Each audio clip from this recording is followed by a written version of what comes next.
My name is Jenny Barr. I'm the Restorative Justice Coordinator for the South Carolina Department of Juvenile Justice. Community Juvenile Arbitration is a highly successful diversion program for first-time nonviolent criminal offenders. The program models restorative justice practices. It is a collaborative effort between the South Carolina Department of Juvenile Justice, prosecutors, law enforcement, and community volunteers across South Carolina. The program has three main goals. The first is to hold young people accountable for their actions. The second is to work to satisfy victims of crime. And the third is to make communities safer. The Juvenile Arbitration Program utilizes community volunteers to handle cases of juvenile first-time nonviolent offenders. The arbitrators are trained in the processes of mediation and arbitration. These volunteers then actually conduct an arbitration hearing between the juvenile offender, his or her parent, the victim, and the law enforcement officer. During the arbitration hearing, the arbitrator solicits information from all the parties to determine a most appropriate sanction for each individual juvenile. Each juvenile is different, each case is different, and each victim's needs are different. So each of the sanctions are tailor-made for that individual youngster.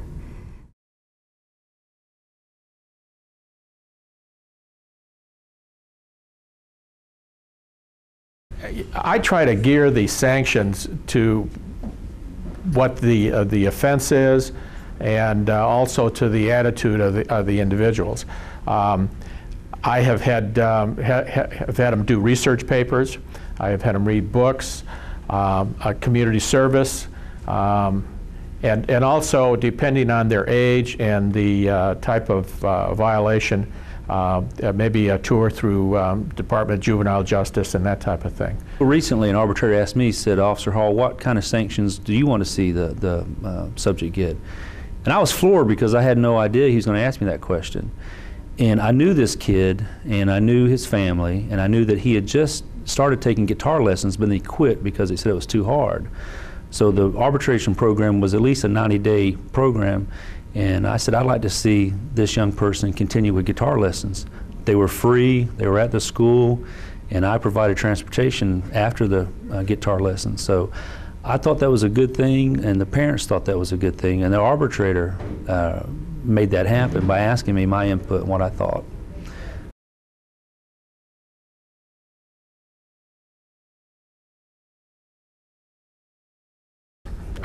Some of them come from very good families, you know, where the father and the mother are together. Others are raised by a guardian. Others are raised by their grandparents. Sometimes there's just a single parent.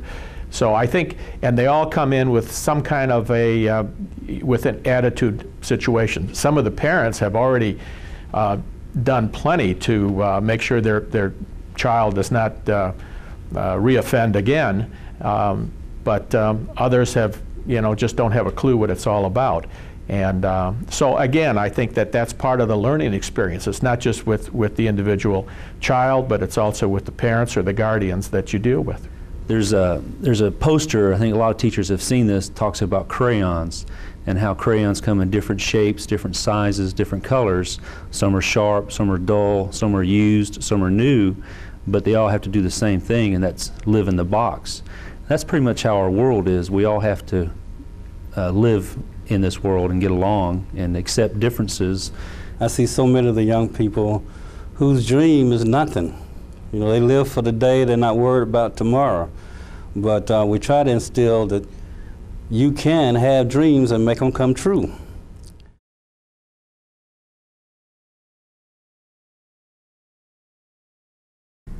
Last year alone, nearly 4,200 kids were diverted from the formal justice system through juvenile arbitration programs.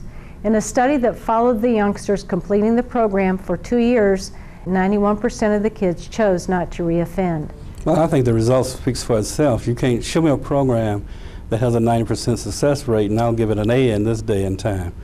I know from some of the young people that I personally work with that they give me feedback and thanks for checking them, for changing the path that they were involved in. This is very much of a win-win situation.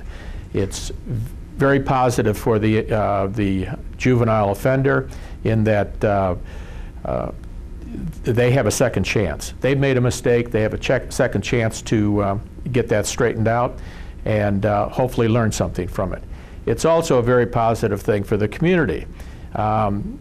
This arbitration program is got a 90% success rate. It has got to save all kinds of court time that these kids would have to go through and burden the court with extra load. And I think it also is a very inexpensive but a very successful way of dealing with youngsters.